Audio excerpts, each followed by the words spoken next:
Olá a todos, sou o professor Wagner aqui da Universidade Federal de Alagoas, atual coordenador do Polo 36 do Programa Nacional de Mestrado Profissional em Ciência Física e vou estar aqui conversando com vocês nesse vídeo, entrevistando o professor Paulo José Penedense, professor aí da Rede Estadual de Sergipe.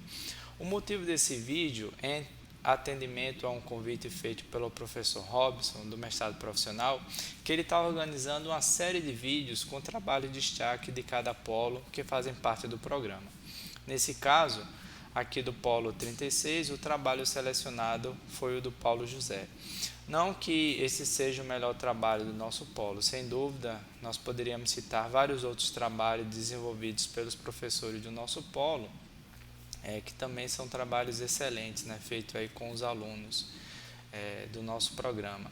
Mas recentemente o trabalho do Paulo ele recebeu um certo destaque porque o Centro de Mídia da Educação de São Paulo solicitou autorização para usar o trabalho do Paulo como uma ferramenta didática para os alunos de lá. Sobre isso a gente vai falar mais daqui a pouquinho. Então, em razão disso, foi que o nosso polo escolheu o trabalho do Paulo para fazer parte dessa série de vídeos que está sendo organizada pelo mestrado profissional através do professor Robson. Então, Paulo, seja bem-vindo. Eu gostaria que você se apresentasse aí um pouquinho para a gente. Pronto, obrigado, Wagner. Meu nome é Paulo José Marques de Souza, sou professor da Rede Estadual do Estado de Sergipe, né? Como foi mencionado agora há pouco, e inicialmente eu sempre trabalhei com matemática, tinha formação em matemática, mas percebi a necessidade da disciplina de física, até pela necessidade da escola. E daí, de certa forma, eu me interessei e ingressei no curso da Universidade Federal de Alagoas, para fazer o curso de Física. Ao concluir o curso de Física, gostei demais da disciplina e achei que dava para conseguir mais conhecimento para aplicar em minhas aulas, iniciei o mestrado profissional em ensino de Física. Joia. Paulo, e o seu trabalho, né, ele teve como título o jogo de tabuleiro para o ensino de circuitos elétricos, né? Ele foi desenvolvido em 2020, na época eu tive a felicidade de ter sido o orientador do trabalho. E aí eu queria que você falasse um pouco para a gente, né, de como surgiu a ideia desse trabalho. Bom, a ideia inicial era a seguinte: tinha muita dificuldade do aluno em identificar como que o livro trazia, né, o livro didático, a representação dos dispositivos do circuito elétrico, e o aluno não fazia ideia de como era aquele dispositivo na prática. Então, eu comecei a pensar numa condição, né, de que eu pudesse facilitar essa ideia e o entendimento, até porque sempre trabalhamos, o entendimento do nosso aluno, até sempre trabalhamos com experimento de baixo custo lá, mas mesmo assim ainda ficava muito distante da ideia que o livro trazia. E aí, o pensamento do jogo foi justamente para tentar aproximar o conhecimento o conhecimento do aluno com a questão, com a relevância que o livro estava trazendo para ele naquele instante. Joia. Paulo, eu estou colocando aí para quem está assistindo o vídeo a capa do produto educacional, né? E também a gente está vendo aí agora uma foto, né, uma imagem de um dos tabuleiros, né, e também das cartas. Explica para a gente um pouquinho como foi a dinâmica aí do jogo.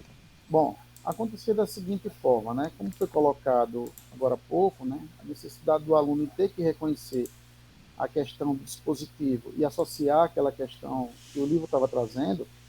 O jogo ele é composto de 30 cartas e 2 dados, né? E são 3 tabuleiros. Um tabuleiro mostra o circuito em série, outro circuito em paralelo e outro circuito misto. Daí, esse jogo poderia ser praticado entre 3 alunos ou entre 3 grupos, que geralmente era assim que eu fazia durante as aulas.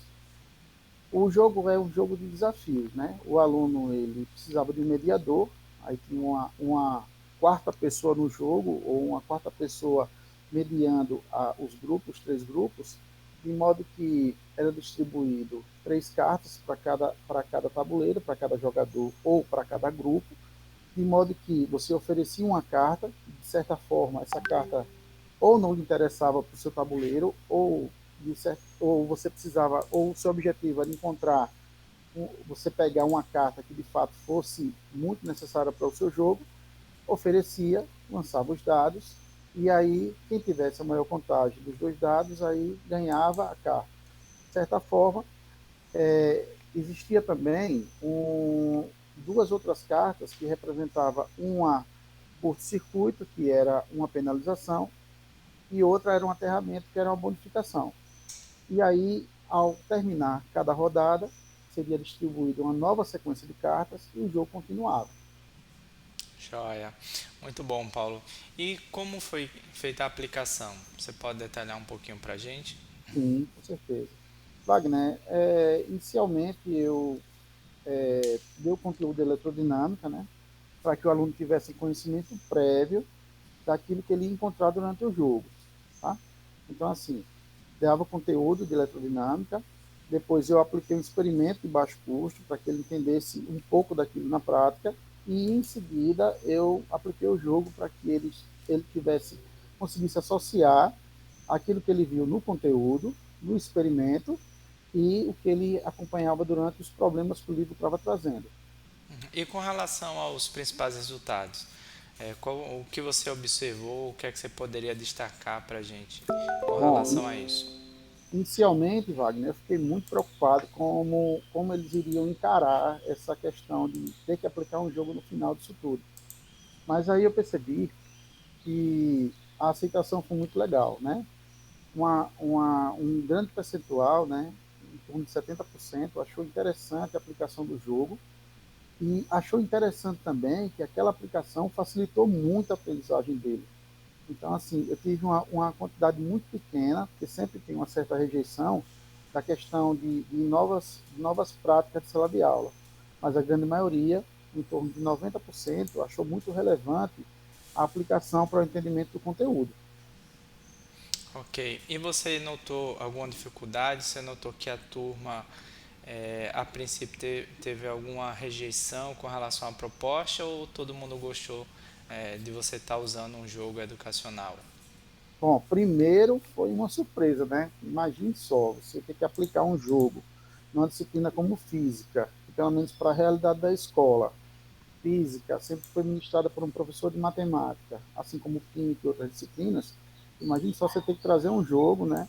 E fazer com que aquele jogo facilitasse a aprendizagem dele. Então, de certa forma, foi muito gratificante, foi satisfatório entender que eles gostaram muito da aplicação do jogo como forma de uma ferramenta de aprendizagem. Ok, muito bom, Paulo.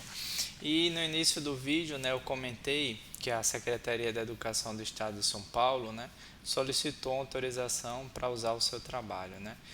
E no caso, né, o Centro de Mídia, né, de Educação, quando eles solicitaram a permissão para usar o seu trabalho, eles colocaram que eles atendem, né, aí uma quantidade muito grande, né, de alunos. Eles colocaram em torno de 3,5 milhões de alunos, né, 250 mil profissionais que são envolvidos lá com a rede pública de São Paulo, né? Então a secretaria tão grande, né, como essa Secretaria da Educação de São Paulo, solicitar aí para usar o seu trabalho, né? Qual foi a sua sensação? O que é que você pode comentar um pouquinho para a gente com relação a isso? Né? Na verdade, foi uma surpresa, tem uma sensação de vitória, de ver que uma coisa que aparentemente é tão simples, né, e é tão significativo. Se foi significativo para meus alunos, eu achei que será significativo também para os alunos de São Paulo. Ok, Paulo. Muito bom. E com relação à sua vida aí durante o mestrado, né? Você pode falar aí um pouquinho para a gente como foi essa vivência? Pronto, eu saí de uma realidade das aulas de física, Wagner, de um professor de matemática que trabalhava as equações, né? Estava preocupada da aula de física como se fosse um professor de matemática, e como eu contei inicialmente, né? Fiz o curso de física, né? Me identifiquei muito com a disciplina, fiz o mestrado em física e percebi que, de fato, as inovações começaram a aparecer a partir do momento que você adequa aquela condição de que o professor de física, ele não é um professor de matemática, né? Com os conhecimentos novos que fui recebendo, com as experiências trocadas com os colegas, né, tanto no curso de física e principalmente no mestrado, né, e a vida do professor, né, ela consegue estar se reciclando o tempo inteiro. Joia, muito bom. E você foi bolsista, né, da CAPES durante esse período.